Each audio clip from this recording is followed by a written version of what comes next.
Welcome back to Movies TV Mad. You can follow me on Twitter at Movies TV Mad, and a very warm welcome to Thursday's edition of the DC Universe Daily. I set up this platform, this YouTube channel, Movies TV Mad, to have my say, but I also set it up so fellow movie and TV fans, geeks and nerds, weren't misinformed. Now, I've been around for around 3 years on this platform, and regrettably, I have misinformed you sometimes. Now, I didn't know I was misinforming you about certain things. I work off of my sources and other sites and Twitter and Facebook and sources, and I try and give you the best information possible. 9 times out of 10, I've given you honest, genuine information that is good and true. And this is what I hope to do today. So has Gal Gadot's Wonder Woman been recast in Shazam! Fury of the Gods? Now, I'm very fortunate to have a really good source on this film, and I already did a video many moons ago about a source I found on YouTube where he literally spoiled the entire film. So has Gal Gadot been recast in Shazam! Fury of the Gods? Drum rolls, please. First of all, comments down below before I start talking. What do you think? What do you think? Look, in life, all you have to do is use your noddle, your brain, your common sense. No, Gal Gadot has not been recast in Shazam! Fury of the Gods. James Gunn may recast Wonder Woman in his DC Universe timeline, but at this moment in time, in Shazam! Fury of the Gods, Gal Gadot is Wonder Woman. Now be aware, this is a spoiler warning. This is your one and only spoiler warning. Go away if you don't want to know anything about Shazam! Fury of the Gods. The whole theme on this sequel is that Billy Batson has actually got a crush on Wonder Woman. Now, there's a moment where the wizard Shazam, which is in this film quite a lot, and I'm glad because I love Honzu, the actor. I think he's amazing. I loved seeing him in Black Adam. I loved him in the first movie, and I've loved seeing him in so many different movies, playing different characters and characterizations. So anyway, as a practical joke, the wizard Shazam basically, creates a fake version of Wonder Woman because he knows Billy has a crush. It's played by another actress, but it's not Gal Gadot. But let me be absolutely clear about this. Again, spoilers ahead. I'm not going to tell you what Gal Gadot does in this movie as Wonder Woman. That wouldn't be fair. A lot of you already know if you watch my video or if you've kept your ears to the ground via the online chitter-chatter. Gal Gadot's Wonder Woman, Diana Prince, turns up at the very ending of this movie. It's not a cheap cameo. She's there for a big reason. Because Billy, aka Shazam, needs her. He's made a big decision by the end of the movie, and Wonder Woman is needed in this portion of the film. But I actually love how they've worked in that Billy has a crush on Wonder Woman. So her appearance, her cameo, is so well earned. So no, Gal Gadot has not been recast as Wonder Woman.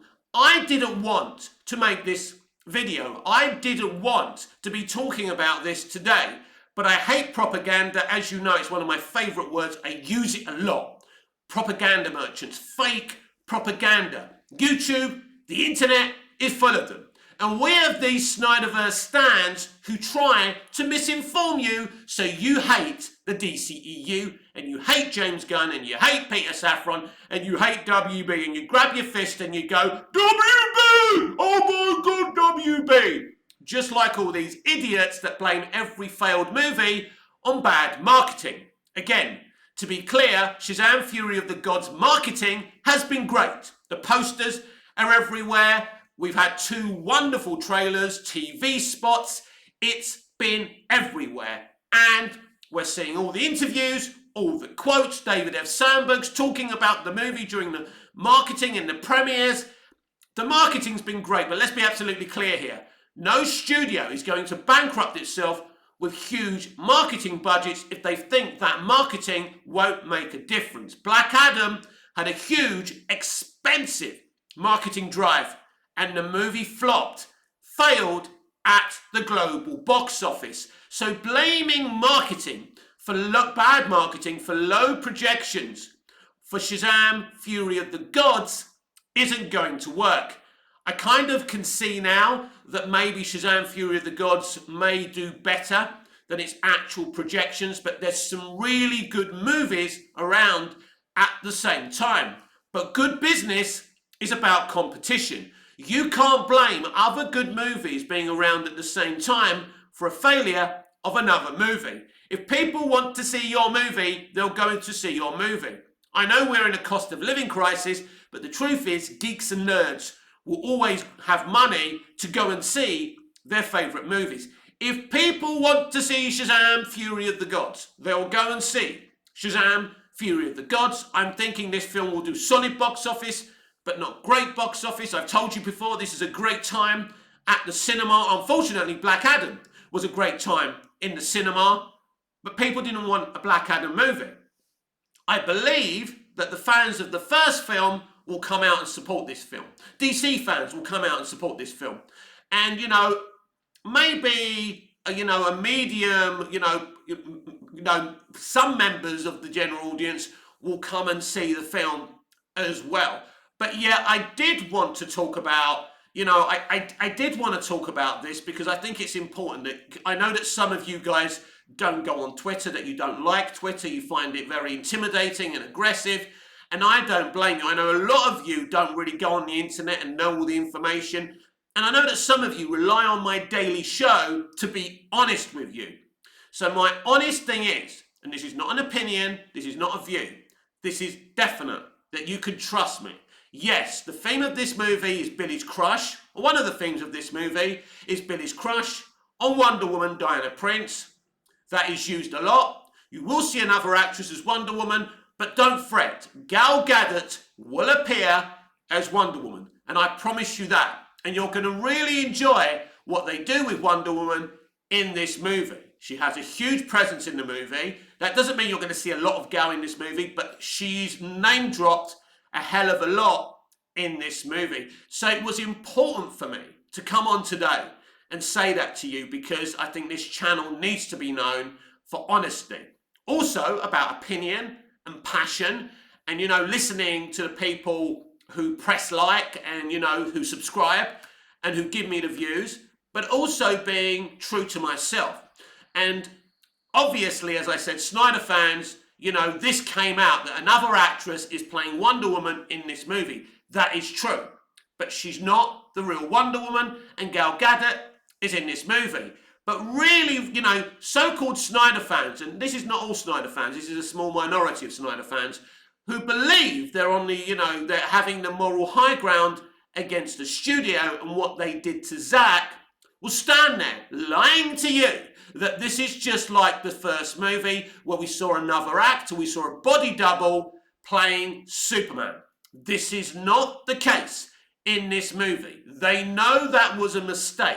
They needed Superman to appear in that end of the movie to forward, Freddie Freeman's story arc where he was obsessed with all these superheroes, but he mentioned Superman the most. And that was the most rewarding moment for Freddie Freeman's character, even though it was an L for them to have a body double. They had no choice. They wanted to use Superman for, to basically fill out Freddie's story arc and character arc.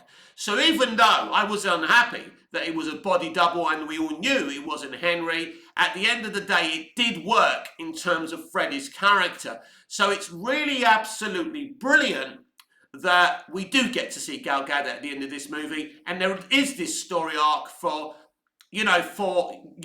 Freddie Freeman, not Freddie, sorry, somebody say that again. There's this great story arc for Shazam, that he has this crush on Wonder Woman, and although he doesn't see her throughout the movie, he will see her at the end of the movie, and I think that's brilliant, I think that's beautiful, I think that's pure, and it really works. Yeah, but just to reiterate that, Gal Gadot will play the OG Wonder Woman in this movie, and there's no question about that. Now, what I don't know about is that if Henry Cavill will also be in this movie. That's something I simply don't know. Now, people who have seen early test screenings say that Henry Cavill was not in this movie. But Henry Gayden, the writer, has hinted, he hasn't confirmed it, but he's hinted that Henry's Superman is in this movie. I think just a little bit, maybe at the beginning, when they, apparently this is what he's hinting, that we go back to that sequence at the end of the first Shazam movie and the camera pans up and we see Henry Cavill as Superman.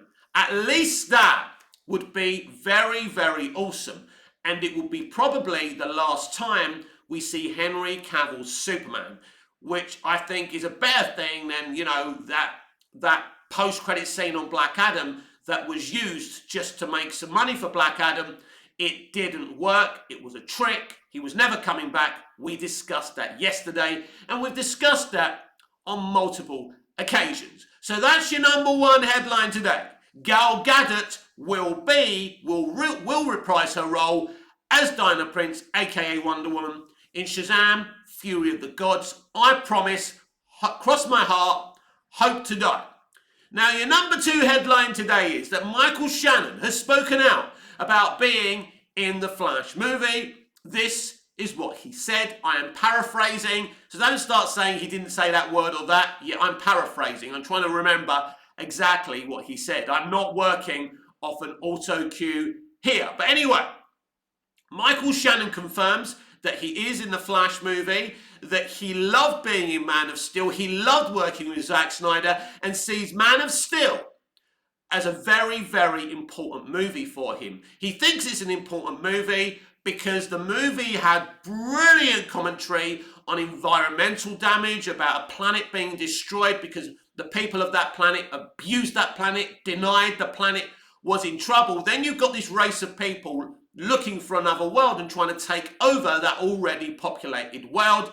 It's something Michael spoke about on the BTS of Man of Steel. You can check it out on the Blu-rays and 4Ks and on YouTube, by the way, where he thinks it's ironic that NASA are searching for other planets so humanity can live on. And this is what General Zod and Faora and those people are trying to do in Man of Steel. So that's why Michael sees it as an important movie. But he went on to talk about Andy Muschietti. He said, Michael is a wonderful, brilliant man and director, a brilliant visual director, and I had a great time working with him in England.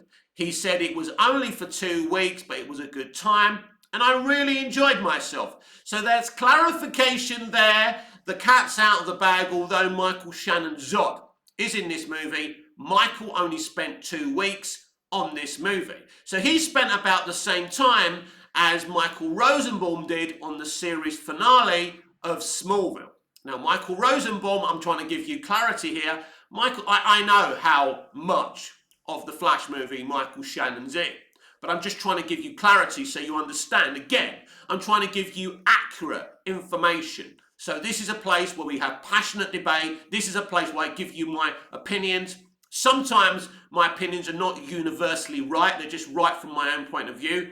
But here, I'm trying to give you clarity about how much or how little you will see Michael Shannon as Zod in the Flash movie. So Michael Rosenbaum was in 2 scenes, one with Tom Welling and one with Cassidy Freeman. They were kind of longish scenes as well. So you will see a bit of Michael Shannon, but not too much of Michael Shannon Zod, but he's in a portion of the movie and you will see some great stuff. I don't think they're long, winding scenes. What I saw wasn't, but you see some good stuff from him. Some of that's been spoiled, some of it hasn't.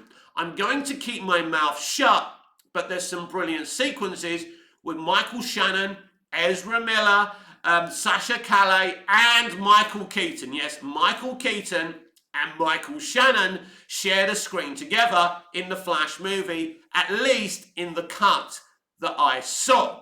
So that's awesome. It's awesome that Michael's proudly talking about this movie. I mean, Michael Shannon seems more excited about this movie than Michael Keaton does, but Michael Keaton will be doing a lot of press, and there's already recorded interviews with everyone from this movie. And also, you probably gathered that there's been a lot of leaked footage from the BTS for the DVDs and Blu-rays of this movie as well, which is also always a shame, and it just shows you that, you know, prior to Gunn and Safran coming in, the spoilers were all over the place. I mean, the leaks for Shazam! Fury of the Gods are disgusting. I don't want to know the stuff that I know. A lot of the stuff I know for Shazam! Fury of the Gods isn't through my sources. It's through just being active on the internet, and that's a big shame. I literally know the entire movie. Most of you probably know the entire movie. But one of the things we don't know for sure about Shazam! Fury of the Gods is, will Henry Cavill reprise his role as Superman? I'm going to say there's a strong possibility you will see him very, very quickly in the movie, and it's a big surprise. That's one thing that nobody knows about this movie. So if we do see Henry, I will be very, very excited, because as I said earlier, that's probably the last time we're ever going to see him. I want to clarify what I said yesterday about Henry having full knowledge about that he was never coming back as Superman, and he was misinforming the fans. That's a very strong accusation, but I'm not going to change my mind on that. But I'm going to say that the man had no choice. He had to save his career. He had to be able to work with WB again. He wanted a future on DC Universe. Let's clarify this. He has got a big future with James Gunn's DC Universe Henry Cavill, just not as Superman. So that's going to be awesome for him. He may even show up on Superman Legacy as another character, which I also feel is very, very exciting. You know, so yes, I think it's great that Henry and Ben Affleck will be involved in the future, but we still are asking questions about Gal Gadot's future.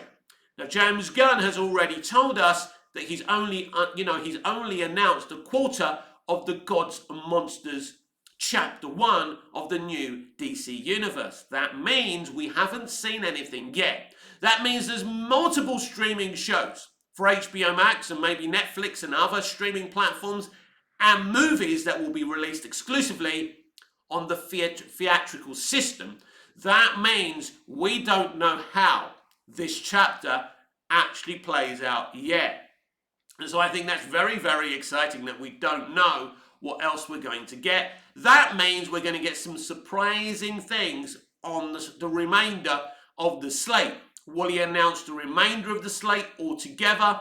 Will he start releasing it in drips and drabs so we don't know everything? I mean, I don't know about you, but I was very surprised that we're getting a Swamp Thing movie. I was pleasantly surprised that we were getting a Swamp Thing movie, and that's one of my favourite announcements from the whole thing. I was expecting Superman, I was expecting Batman, I was expecting something Green Lantern, you know, I was expecting, you know, something Wonder Woman, and, you know, we're getting an HBO Max, like, kind of really dark Game of Thronesy type of thing with Paradise Lost. But I just think the Lantern HBO Max thing and the Paradise Lost HBO Max thing are just tie-ins for an announcement on the same slate for a Wonder Woman movie and a Green Lantern Corps movie as well. Because I do know a lot of people said to me when we were talking about these announcements, we don't want a Green Lantern TV show, we want a movie. And I don't blame you.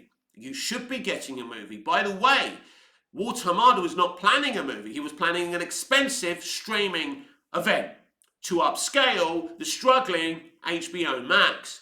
James Gunn is making a cheaper Green Lantern show on Earth, but cheap doesn't mean bad. But I believe a Green Lantern Corps movie is coming.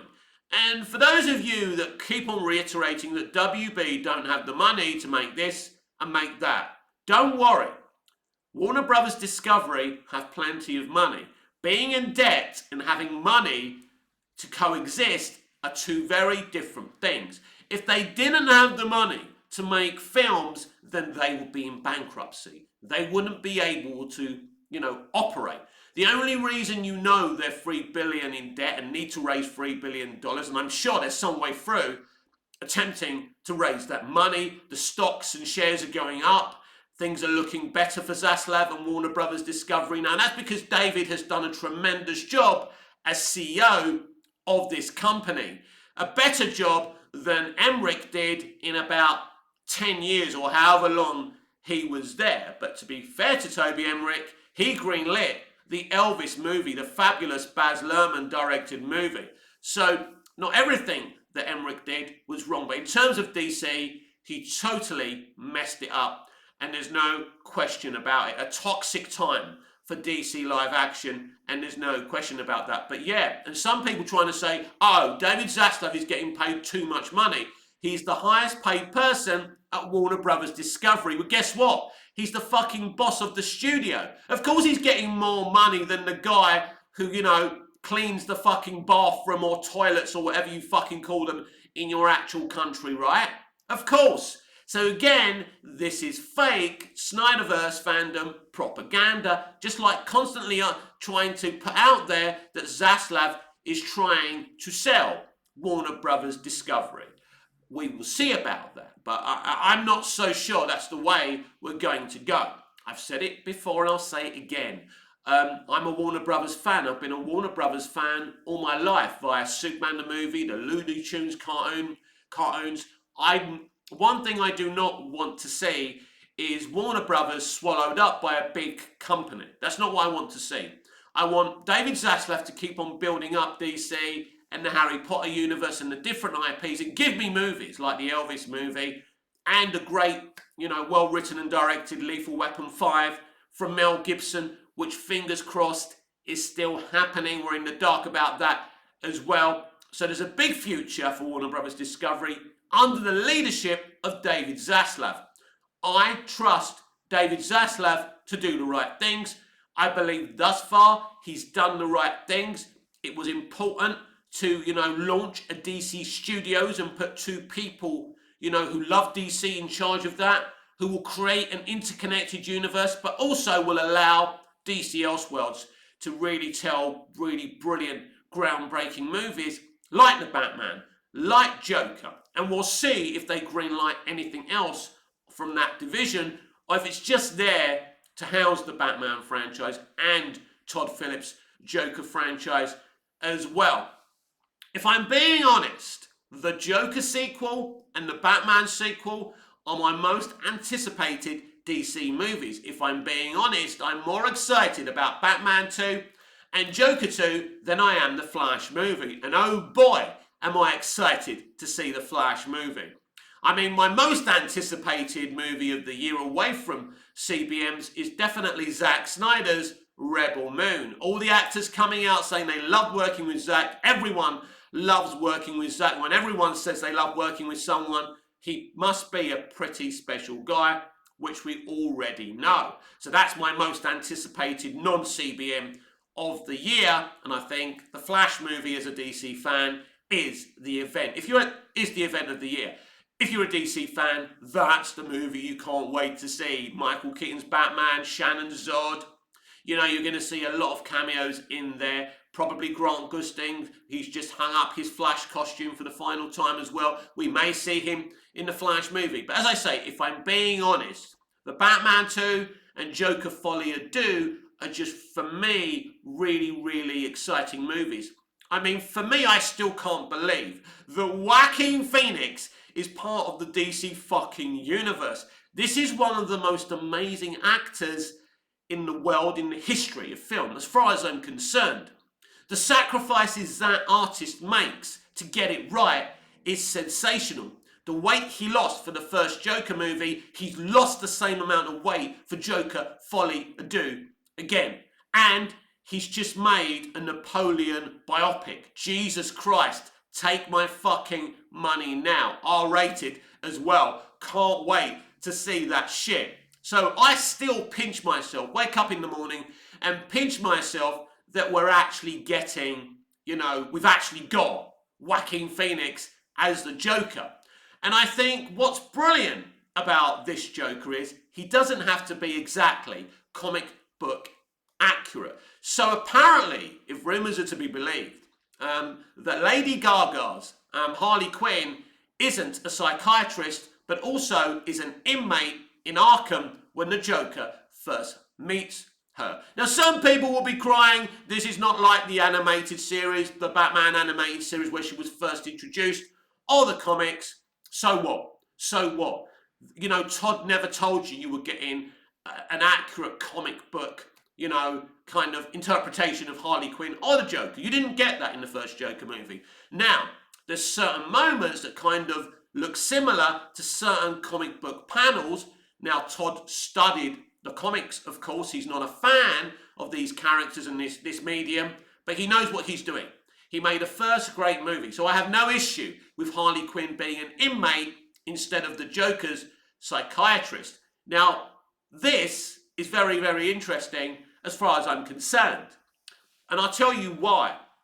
Because in the past, there's been this big debate that the Joker manipulated Harley. But surely, if she's an inmate, maybe he won't manipulate her. Maybe she will manipulate him. Now, many propaganda merchants, you know, I love that word, as I said earlier, will be saying, this is wrong, the Joker is the bad one. He manipulated the woman. Men always manipulate women, which is bullshit, of course, but this is the kind of propaganda we get on social media and in the world that hate every single man, illogically hate every single man in this world. So I think that Todd Phillips is mixing things up with Harley, and that's very, very exciting.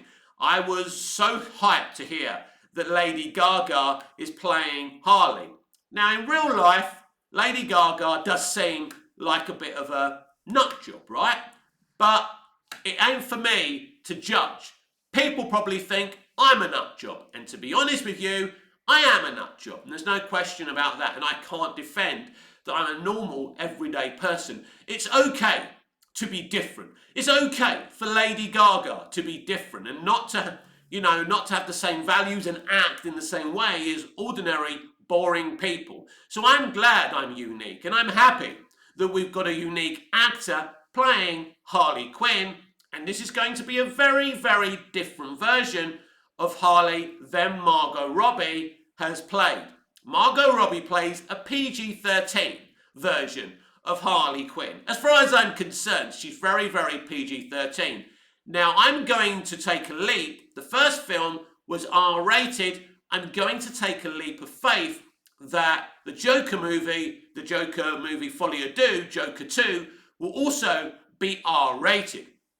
Now, there will be no concerns about this movie losing box office because of its R rating. Because without China and with an R rating, the first Joker movie, as you all know, made over $1 billion. So the potential to make as much or even more is already there. So David Zaslav and everyone involved will not be concerned about the box office. He wanted Todd Phillips to run DC Studios. That's the faith that David Zaslav has on this creative. And I share that faith and trust in Todd that David Zaslav has. So I am incredibly hyped. But also we're seeing a lot of footage, on set location footage without any sound, of course, from the Penguin series, which is literally the sequel of the Batman. It continues a week after the events of the first film. So that's another exciting thing. So I would say right now, my excitement levels are for the DC Elseworld part of this new universe rather than what's going on DC Universe. Now, of course, I'm excited for Brave and the Bold and Superman Legacy especially. I'm excited for what James and Peter are doing, but right now my focus is on the Batman 2. Now, the Batman 2 will launch in the same year as Superman Legacy. That's 2025. So that is very exciting. 2025 will be a huge year to be a DC fan, but next year will be a huge year to be a DC fan because we're getting the Penguin series, we're getting Waller. So that's not as huge as what we're getting in 2025, but they're not magicians, things have been stalled, we've had a merger, we've had James and Peter come in, things have changed, movies have been postponed and delayed. So next year will be a quieter year, but I'm still really, really excited for Creature Commandos on HBO Max, for Waller on HBO Max. But the highlight of next year will be Penguin on HBO Max. But 2025 has the Batman 2 and Superman Legacy. But before all of that, we've got a Shazam sequel. We've got a Flash movie. We've got a Blue Beetle movie. Come on.